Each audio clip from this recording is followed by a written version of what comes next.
नमस्कार साथियों, मैं हूँ उर्मिला सामरिया, हिंदी व्याख्याता अजमेर से। इस चैनल में आप सभी लोगों का स्वागत है, अभिनंदन है। पिछले वीडियो में हमने स्वर संधि पूरी पढ़ ली। आज हम संधि का जो दूसरा भेद है, व्यंजन संधि, वो पढ़ेंगे।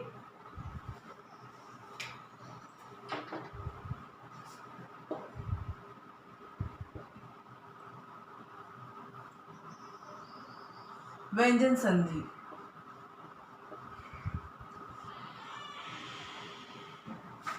आज मैं आपको व्यंजन संधि के ऐसे सरल, अद्वितीय और आसान तरीके बताने वाली हूँ जो आप बहुत समय तक याद रख पाएंगे।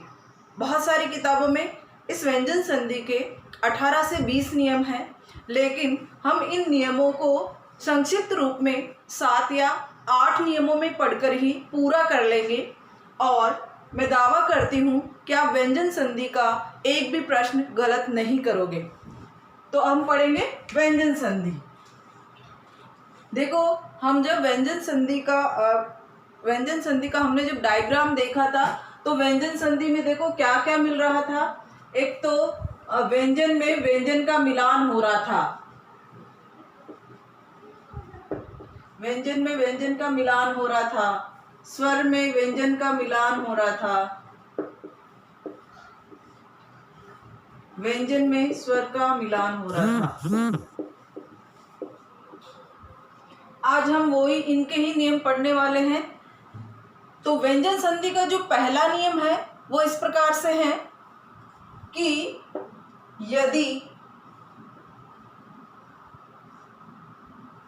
क, च, ट, त, प के बाद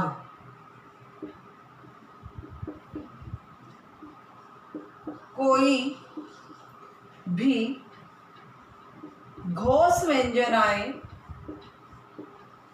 घोष व्यंजन। देखो, घोष व्यंजन कौन से थे? जब हमने स्वर वर्गीकरण पढ़ा था तो घोष और अघोष पढ़ा था हमने। और स्वर व्यंजन वर्गीकरण में घोष और अघोष में देखो सारे जो स्वर है वो घोष होते हैं, और प्रथम और द्वितीय और तीनों स के अलावा जितने भी व्यंजन बच गए थे व्यंजन में, वो सारे घोष व्यंजन थे। तो जैसे प्रथम और द्वितीय को छोड़ देंगे, स तीनों 13 जो घोष व्यंजन थे व्यंजनों में, उनको छोड़ देंगे। बाकी जितने भी व्यंजन और स्वर हैं वो सारे घोष व्यंजन हैं। तो देखो, ये मैंने ये हलंत लगाया इन सबके नीचे, इनका मतलब ये आधे आधे आएंगे। तो मेरा पहला नियम है, यदि क, च, ट, त, प के बाद कोई भी घोष व्यंजन आए तो ये अपने ही वर्ग के, ये कौन? ये क, च, ट, त, प, ये अपने ही वर्ग के तीसरे व्यंजन में बदल जाएंगे, तीसरे व्यंजन में बदल जाएंगे।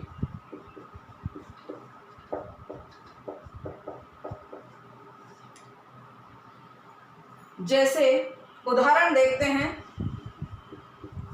वाक, धन, ईश। देखो ईश्वर कैसे लिखता है, तो ईश्वर में बड़े की मात्रा आती है, हमने पहले सीख लिया इस शब्द लिखना। अब आ गया अपने नियम के अनुसार कि क आ गया पहले, और फिर जो ये स्वर है, मैंने कहा स्वर भी घोष व्यंजन होते हैं, ये स्वर आ गया। तो ये जो क है अपने ही वर्ग के तीसरे व्यंजन में बदलेगा। देखो कैसे बदलेगा, इसमें कोई परिवर्तन नहीं होगा। ये आधा ग, आधा ग खड़ी पाई वाला है, तो इसी तरीके से लिखते हैं आधा ग। लेकिन यदि इसमें बड़ी ई की मात्रा मिला दे तो ये बड़ी ई में ऐसे मिल जाएगा, वागीश। अब है, देखो एक और उदाहरण देखो, अच, धन, अंत। वही बात, च आ गया और यहाँ पर स्वर आ गया, तो यहाँ देखो क्या होगा, इस च का ज, तीसरा कौन सा है? ज है, ये आधा ज। इसमें जब ये मिलाएंगे ए तो पूरा हो जाएगा, और ये बिंदी इधर लग जाएगी, ये हो गया अजंत। और देखो, शट, धन, आनंद। यहाँ पे ये ट आधा है, इस ट को इसका तीसरा व्यंजन कौन सा है? ड है। तो देखो यहाँ पे इसका तीसरा व्यंजन ड लिख देंगे, और जब इसमें आधा, ये आधा ही होगा, इसमें जब आ मिलाएंगे तो ये आ ऐसे लग जाएगा, पूरा हो जाएगा सड़ानन। अब है उत्धन,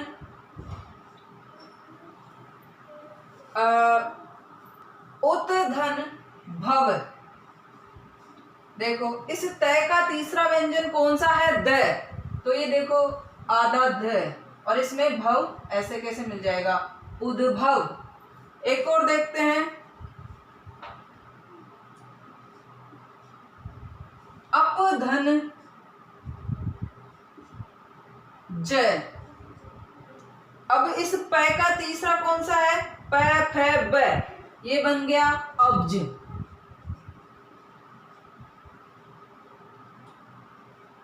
अब्ज कमल का पर्यायवाची होता है।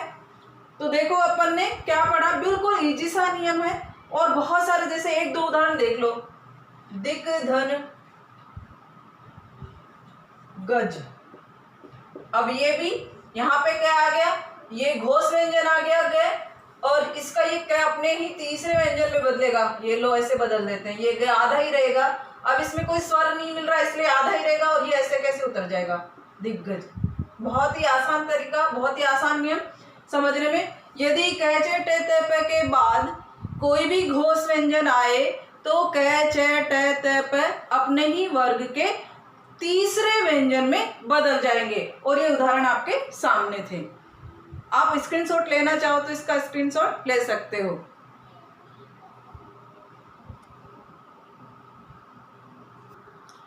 इस व्यंजन संधि का दूसरा नियम है, यदि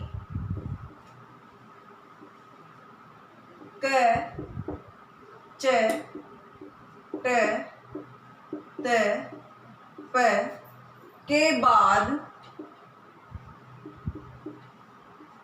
कोई भी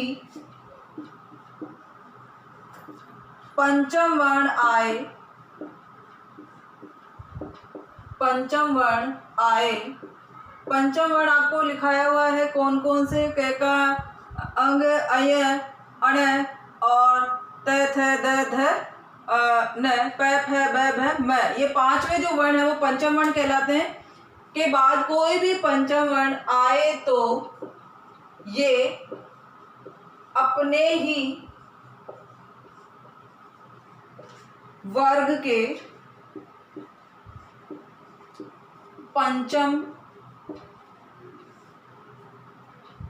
व्यंजन में बदल जाते हैं।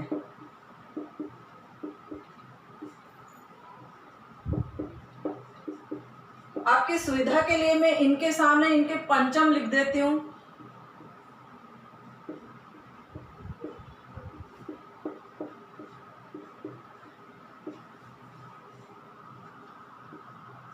ये इनके पंचम है। नियम को समझना, यदि क च ट त प ये भी आधे हैं, के बाद कोई भी इनमें से कोई सा भी पंचम वर्ण आ जाए तो ये अपने ही वर्ग के पंचम व्यंजन में बदलेंगे। उदाहरण देखो, वाक धन मय। देखो ये मैं जो है पंचम है और क आ गया, तो ये जो क है अपने वर्ग के पंचम में बदलेगा। तो इसका पंचम कौन सा है? ये, तो ये आधा ही आएगा क्योंकि क भी आधा है, तो आधे के लिए हम इसके नीचे हलंत लगा देंगे और ये वांग्मय। ऐसे ही और देखो उदाहरण, सट धन मुख। अब इस ट का पंचम वर्ण है अण, तो इसका देखो ये आधा ही लिखेंगे, ये खड़ी पाई वाला है तो ये इसको ऐसे ही लिखेंगे और ये सणमुख हो जाएगा। इसके बाद में है उद्धन मूलन या उद्धन नति लिख देते हैं। ये देखो यहाँ इसका जो पंचम है वो भी नहीं होता है, तो इसका पंचम आधा न, ये पूरा न, ये उन्नति। और देखो अपधन मय, तो पै का जो पंचम है वो भी मैं है, तो ये देखो अम्मय। इस प्रकार से अपना दूसरा नियम भी पूरा हुआ। तो देखो वापस से मैं एक बार रिपीट कर रही हूँ, यदि क च ट त प के बाद कोई भी पंचम वर्ण आए तो ये अपने ही वर्ग के ये कौन क च ट त प अपने ही वर्ग के पंचम व्यंजन में बदल जाते हैं। तो ये दूसरा नियम भी। व्यंजन संधि का तीसरा नियम है, यदि मैं के बाद, मैं कौन सा है, हलंत वाला आधा, यदि मैं के बाद क से लेकर मैं तक, यानी जो हमारे स्पर्श व्यंजन थे, ब्रैकेट में लिख लो स्पर्श व्यंजन, क से लेकर मैं तक कोई भी व्यंजन आए, कोई भी व्यंजन आए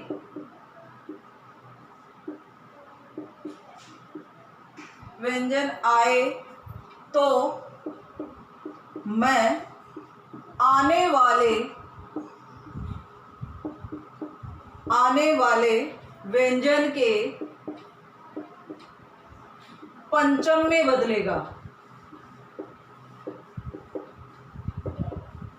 आने वाले व्यंजन के पंचम में बदलेगा, जिसे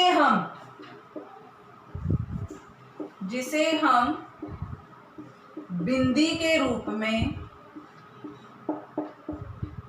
बिंदी के रूप में भी लिख सकते हैं।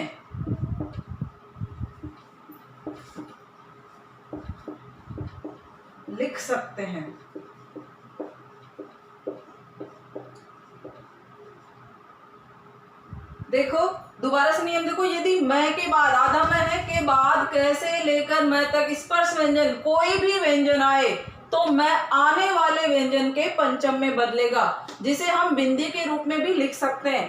कैसे लिख सकते हैं देखो, मतलब दोनों तरीके से सही होगा। अलम धन कार। अब ये मैं के बाद में क्या आ गया, तो ये मैं इस क के आने वाले व्यंजन के पंचम में बदलेगा। तो देखो आने वाला व्यंजन कौन सा है, ये, तो ये बने, इसमें बन जाएगा देखो ऐसे, ये इसका पंचम कौन सा है, अंग, ये अलंकार, ये भी सही है। और इसे बिंदी के रूप में लिख सकते हैं, इसको बिंदी के रूप में भी लिख सकते हैं, दोनों सही है ये। और देखो समधन जय, मैं आ गया, इस जय का पंचम कौन सा है, आने वाले व्यंजन के, ये मैं क्या होगा, आने वाले व्यंजन के पंचम में बदलेगा, तो जय का पंचम कौन सा है, जय का पंचम है आए, और ये बन जाएगा संजय। ऐसे भी लिख सकते हैं और इसे बिंदी के रूप में भी लिख सकते हैं, दोनों सही है। और देखो चिरंधन जीवी, चिरंधन जीवी, तो मैं, इसका फिर वही है, तो इसका कैसे बन जाएगा, ये बन जाएगा चिरंजीवी, ऑब्लिक बिंदी भी लगा सकते हैं, चिरंजीवी। और देखो समधन तोष, तय का पंचम कौन सा है, न है, तो इस मैं को क्या न में बदलेंगे, ये बन जाएगा संतोष। इसको ऐसे भी लिख सकते हैं और ऐसे भी लिख सकते हैं। तो ये इसका तीसरे का जो ये नियम है वो है, यदि मैं के बाद कैसे लेकर कोई भी स्पर्श व्यंजन, मैं के बाद में कैसे लेकर मैं तक कोई भी व्यंजन आते हैं तो मैं आने वाले व्यंजन के पंचम में बदलेगा। जो आपने उदाहरण देखे वो मैं देखो इसके पंचम में बदल रहा है, ये मैं इसके पंचम में बदल रहा है, और ये मैं इसके पंचम में बदल रहा है, और ये मैं इसके पंचम में बदल रहा है। तो ये तीसरा नियम है। अभी इसका ये क्या है तीसरे का, इसका एक और नियम है,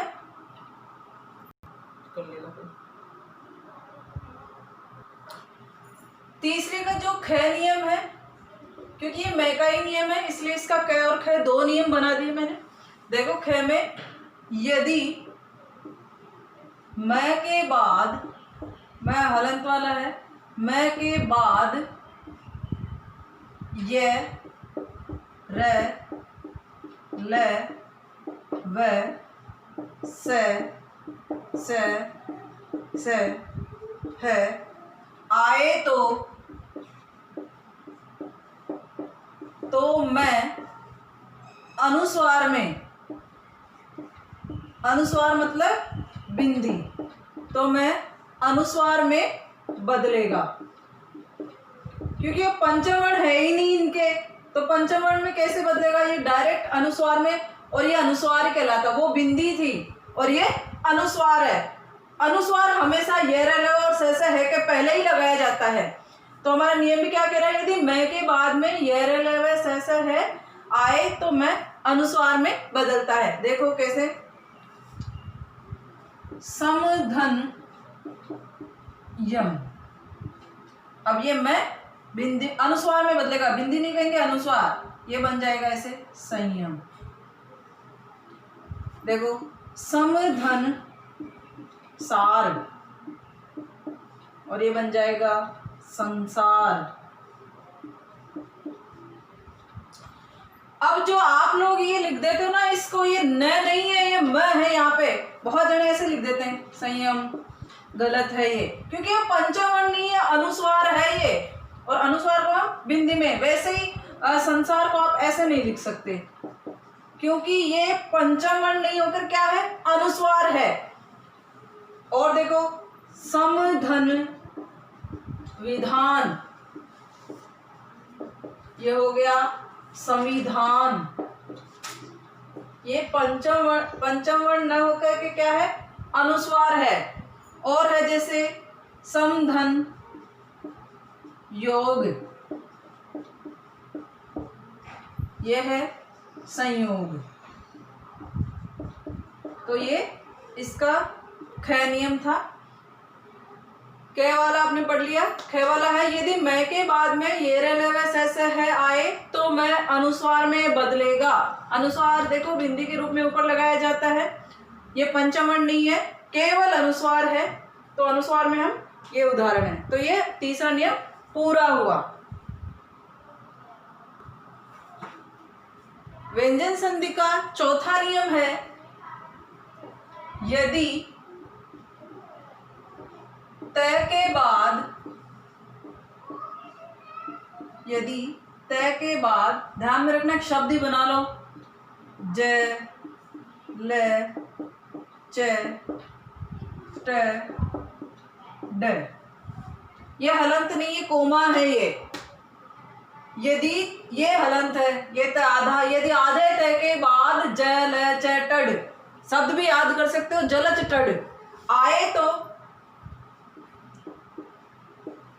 आए तो तय आने वाले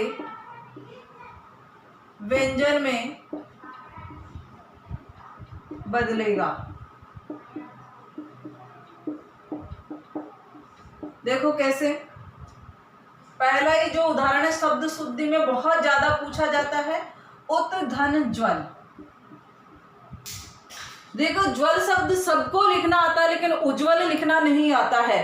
तो आज देखो कभी भी आप जीवन में कभी नहीं भूलोगे उज्ज्वल शब्द कैसे लिखते हैं। देखो यहाँ पे आधा तय है, यहाँ पे भी आधा तय है। तो देखो हम क्या करेंगे, आने वाले व्यंजन में ही हमारा ये ज है, ये ज आ रहा है यहाँ पे, तो देखो इस आधे तय को इस जय में ही बदलेंगे। क्या है हमारा नियम, तय के बाद जलच टड आए तो तय आने वाले व्यंजन में ही बदलेगा। तो इसके बाद में कौन सा व्यंजन आया, जय, तो ये तय आधा है, आधे ही जय में बदलेंगे। और ये ज्वल ऐसे कैसे लिख देंगे, उज्ज्वल, और उज्ज्वल में दोनों जय आधे आते हैं, तो ये उज्ज्वल ऐसे लिखा जाएगा। और देखो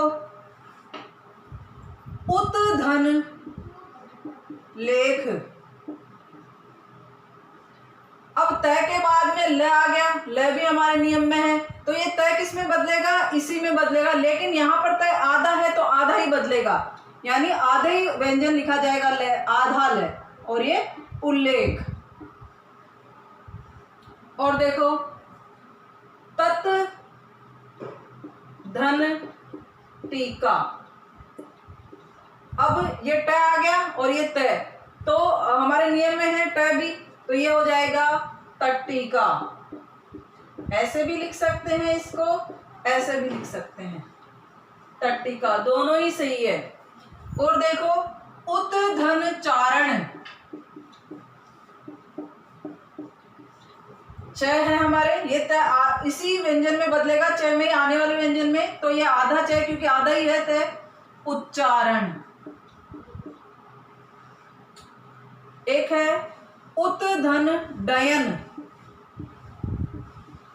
तो क्या बन जाएगा, ये ड आ गया, हमारे जलज क्रिड में ड भी शामिल है, ये तय आधे ड में बदल जाएगा, ऐसे उड्डयन। और वैसे इस तरीके से भी लिखा जा सकता है, उड्डयन। तो ये चौथा नियम भी समाप्त हुआ। स्क्रीनशॉट लेना चाहो तो ले सकते हो।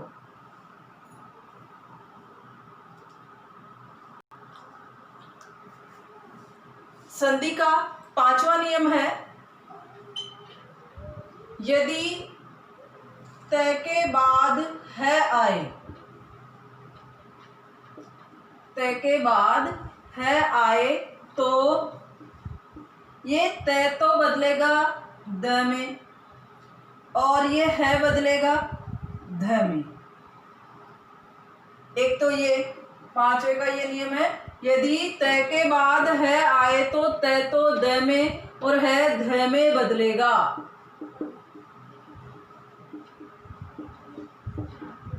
देखो कैसे, उत धन हार है आ गया, तो ये तो द में और ये ध में, तो देखो कैसे, ये द लिख दिया, यहाँ धार, ऐसे भी लिख सकते हैं इसको और इस तरीके से भी लिख सकते हैं, उद्धार। और देखो पत धन हति, तो ये तय तो बदलेगा, ये ऐसा कैसा, ये तय तो बदल जाएगा द में और ये है बदलेगा ध में, पद्धति, इसको ऐसे भी लिख सकते हैं और ऐसे भी लिख सकते हैं। तो एक तो ये यदि तय के बाद है आए तो तय तो द में और है ध में बदलेगा। इसी का ही दूसरा है, यदि तय के बाद स आए, यदि तय के बाद श आए तो तय तो बदलेगा च में और आपका श बदलेगा छ में। देखो कैसे, उत धन श्वास, इसके बाद में स आ गया, तो ये देखो ये बदलेगा आधे च में और इसको आधा च वैसे भी लिख सकते हैं, ऐसे भी लिख दो, और इसका छ आधा छ, ऐसे उच्छ्वास। और इसका एक जो उदाहरण बहुत बार पूछा जाता है, उत धन श्रृंखल, क्योंकि जो ये श्रमिक वाला श है वो भी स और ऐसे बना हुआ है, ये आधा स छिपा हुआ है इसमें, इसलिए बहुत बार पूछा जाता है उत धन श्रृंखल का उदाहरण बहुत सारी एग्जामों में। तो ये देखो, ये आधा च और ये बनेगा इस आधे छ में और इसके ये ऐसा कैसे लगेगा, उच्छृंखल। और देखो उत धन शास्त्र, ये तय स आ गया तो च में बदलेगा और ये छ में उच्छास्त्र। तो इस तरीके से हमारा पांचवा नियम देखो, यदि तय के बाद में है आता, आधा तय है, यदि है आता है तो तय आधे द में और है पूरे ध में बदलेगा। दूसरा नियम ये था, यदि तय के बाद में स आए तो तय च में और स छ में बदलेगा। तो वो इसके उदाहरण भी है, ये हमारा पांचवा नियम है। अपना छठा नियम है इस व्यंजन संधि का, व्यंजन मूर्धन्यीकरण संधि। व्यंजन मूर्धन्यीकरण संधि।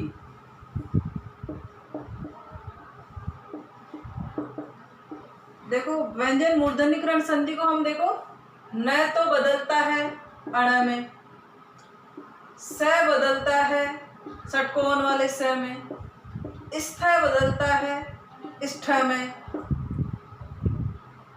देखो इसके एक दो उदाहरण ऊपर वाले के मैं बताती हूँ कैसे। जैसे कि प्रधन नेता, इसका बनेगा, ये जो पहले कुछ भी आए, बस अगर न आता है बाद में तो ये अण में बदलेगा, ये बन जाएगा प्रणेता। जैसे परिधन नाम, ये बनेगा परिणाम।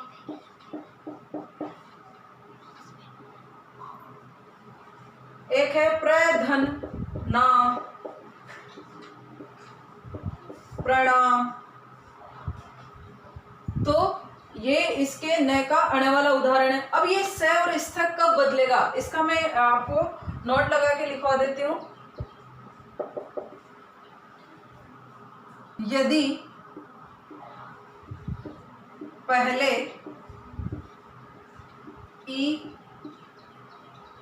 या ऊ आए, बाद में सड़क वाला स आए तो, सड़क वाला स आए तो स षटकोण वाले, तो स षटकोण वाले स, तो स षटकोण में बदलेगा, स में बदलेगा, स में बदलेगा। देखो कैसे, अभिधन सेक, यहां पे ई आ गया, यहां पे ये स आ गया, तो ये षटकोण वाले स में बदलेगा। कैसे, अभिषेक।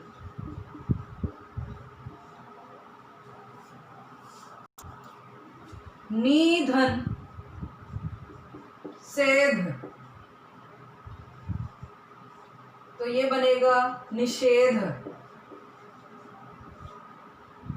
सुधन समा, और देखो ऊ आ गया, यहाँ पे से आ गया, ये बन जाएगा सुषमा।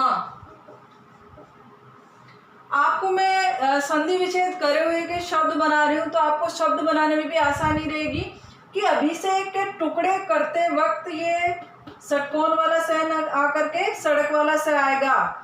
वैसे ही निषेध के टुकड़े करेंगे तो ये षटकोण वाला स सड़क वाले स में, यहाँ पे स है तो यहाँ पर सड़क वाला स है। तो इस तरीके से हमें टुकड़े करने भी आने चाहिए। ये हो गया। वैसे ही स्थ में भी ऐसे ही बदलेगा, पहले ई या ऊ आए, बाद में स्थ आ जाए तो स्थ में बदलेगा। देखो कैसे,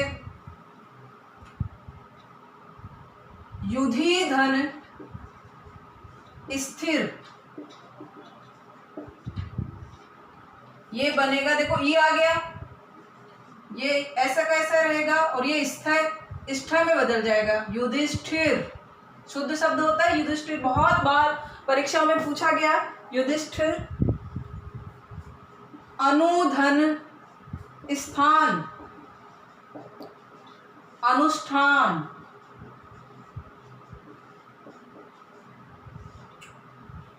निधन स्थूर,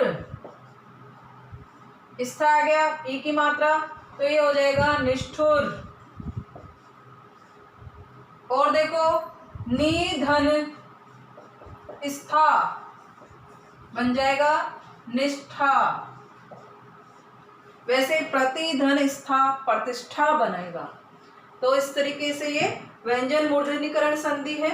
न का तो पहले कुछ भी आया, देखो ये ई कुछ भी आ रहा है, लेकिन बाद में न आ रहा है, तो ये न अण में परिवर्तित हो रहा है। ये दोनों क्या हो रहे हैं, यदि पहले ई या छोटी और छोटा ऊ आए और बाद में स आए, तो स और स्थ में बदलेगा। स तो षटकोण वाले स में बदलेगा, स्थ में बदलेगा। ये उदाहरण थे आपके सामने, तो आप इसका भी स्क्रीनशॉट ले सकते हो। इसका जो अगला नियम है, 7वां नियम, वो है अपना व्यंजन आगम संधि। व्यंजन आगम संधि।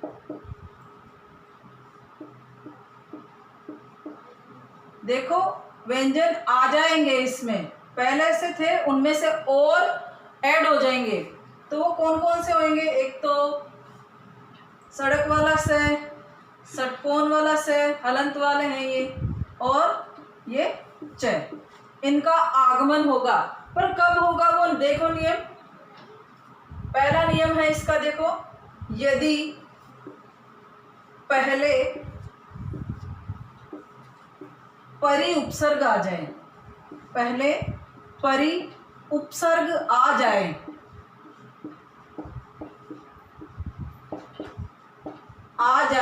तो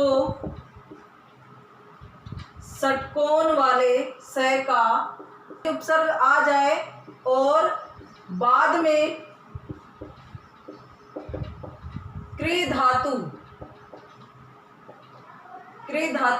देखो क्री धातु में कौन कौन से शब्द ब्रैकेट में लिख देती हूँ मैं। कार है, करण है, कृति है,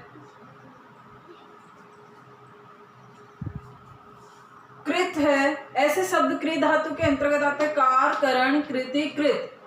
बाद में क्री धातु आ जाए तो षटकोण वाले स का आगमन हो जाता है।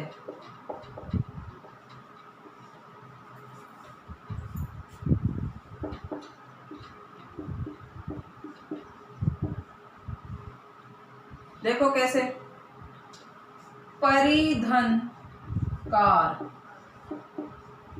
तो पहले परि उपसर्ग आ गया, बाद में क्री धातु कार आ गया, तो इन दोनों के बीच में षटकोण वाला से आ जाएगा। कैसे? परिष्कार। वैसे ही परिधन करण, परिष्करण लगा रखा ना। परिधन कृत, परिष्कृत, क्योंकि यहाँ हलंत लगाया हुआ है नियम में, तो आधा ही से आएगा, परिष्कृत। फिर है परिधन कृति, परिष्कृति। तो ये इस षटकोण वाले से का हमने आगमन कर लिया। अब अपन से का आगमन करेंगे। इस से का आगमन कब होगा? देखो, पहले सम उपसर्ग आए, पहले सम उपसर्ग आए और बाद में क्री धातु आए, क्री धातु आए। क्री धातु में वही शब्द होंगे, कार, करण, कृत, कृति आए तो सड़क वाले से, आधा है ये भी आधा आएगा, सड़क वाले से का आगमन हो जाता है।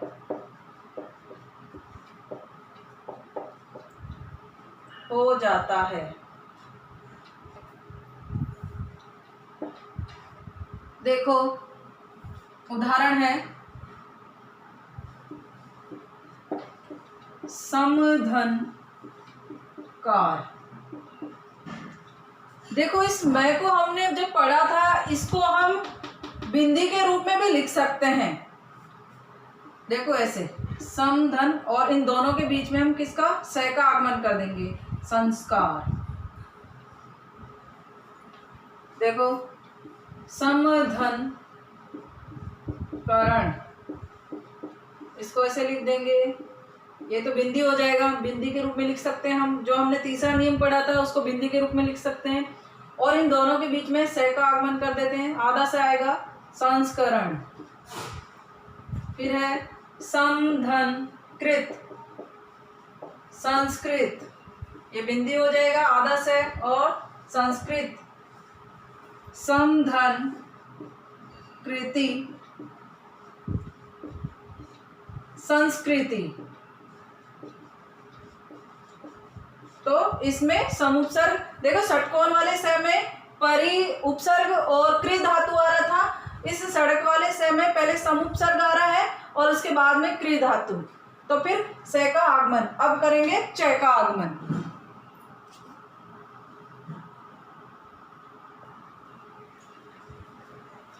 यदि पहले कुछ भी आए, कुछ भी आए और बाद में छ आए तो च, आधे च का आगमन हो जाता है, आगमन हो जाता है। देखो उदाहरण देखो इसके।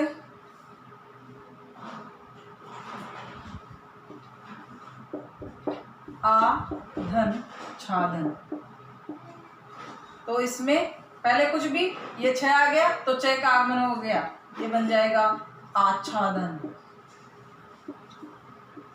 जैसे एक उदाहरण है प्रतिधन छेद, तो प्रतिछेद। एक है वृक्ष धन छाया, वृक्ष छाया, च का आगमन। इस तरीके से च का आगमन हो जाता है। हमारा ये नियम भी पूरा हुआ।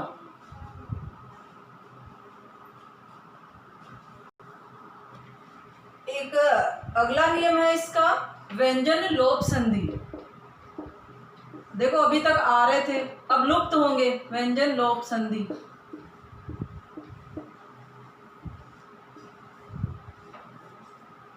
देखो इसके ज्यादा उदाहरण प्रचलित नहीं है, इसलिए मैं आपको एक दो उदाहरण बता देती हूँ। लोप किसका होगा यहाँ पे, जैसे उत्धन स्थापन। अब अपने को लोप करना है, तो ये लोप देखो इस स का लोप हो जाएगा और ये बन जाएगा उत्थापन। वैसे एक और उदाहरण देखो, लोप करना है अपने को, उत्धन स्थित। यहां से क्या होगा, ये जो स है इसका लोप हो जाएगा और कैसे बन जाएगा ये उत्थित। तो इस तरीके से एक दो उदाहरण आएंगे, तो अपने को इसमें स का लोप करना है। तो ये नियम भी इतना ही है इसका। तो व्यंजन लोप में स का लोप कर दिया हमने। एक दो शब्द ऐसे हैं इसी व्यंजन लोप संधि में बहुत बार पूछा गया है, और संधि विच्छेद भी पूछा गया है। देखो एक कौन सा है, मनस धन ईशा। अब देखो यहाँ पे भी स का लोप होएगा और ये ऐसे कैसे बन जाएगा, ये बड़ी ई मिलेगी इसमें मनीषा। देखो मनीषा की संधि विच्छेद कैसी थी, मनस धन ईसा, और स का लोप हो गया। वैसे ही मनस धन ईश, यहाँ पे भी स का लोप होएगा और ये बन जाएगा मनीष। देखो मनीष का संधि विच्छेद क्या है, मनस धन ईश, और है एक उत धन स्थिति,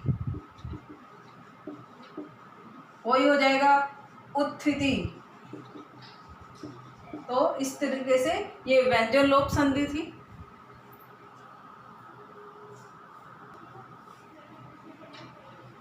व्यंजन संधि का अंतिम नियम है, यदि अहन के बाद र को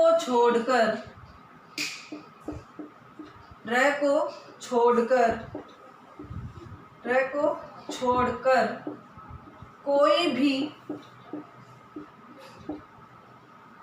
वर्ण आए तो अहर में बदलेगा।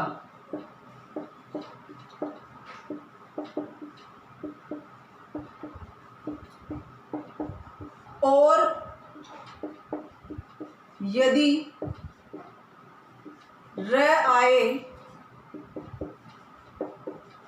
आए तो अहन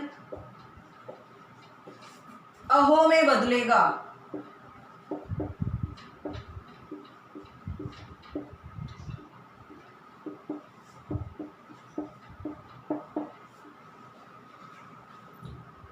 उदाहरण देखो इसके, एक है अहन धन निशा। अहन धन निशा, देखो इसके इस नियम में एक ये भी शामिल है, अंत में जो ई की मात्रा आएगी या आ की मात्रा आएगी वो भी हट जाती है। वो किस तरीके से हटती है वो देखना। ये जो अहन है अहर में बदलेगा, आधा है, और ये जो आ की मात्रा ये हट जाएगी, अहरनिस। और ये रे को हम ऊपर भी तो लगा सकते हैं ऐसे, अहरनिस, यानी ये जो निशा है वो निस में बदल गया। और देखो अहन धन अहन, तो ये देखो ये वाला जो अंतिम है वो अंतिम व्यंजन भी हट रहा है यहाँ पे भी। ये देखो अहन अहर में बदलेगा, आधार है, लेकिन जैसे ये पूरा ये अ है इसमें मिलेगा, ये पूरा हो जाएगा, और ये है ऐसे कैसे, और अंतिम हट गया, तो इसका क्या बना, अहर है, इसका भी अंतिम स्वर हट गया और इसमें ये हटा। और देखो अहर धन रात्रि, अब देखो यहाँ अहन के बाद र आ गया तो अहन अहो में बदलेगा, ये बन गया अहो, और ये जो ई की मात्रा है वो हट जाएगी और ये बन जाएगा अहोरात्र। वैसे रात्रि शब्द शुद्ध नहीं होता, रात्रि होता है, नवरात्र, वैसे अहोरात्र। तो ये अपना अंतिम नियम था। इस प्रकार से व्यंजन संधि हमारी समाप्त हुई। अगर आपको वीडियो पसंद आया हो तो लाइक करना, सब्सक्राइब करना ना भूलें। धन्यवाद।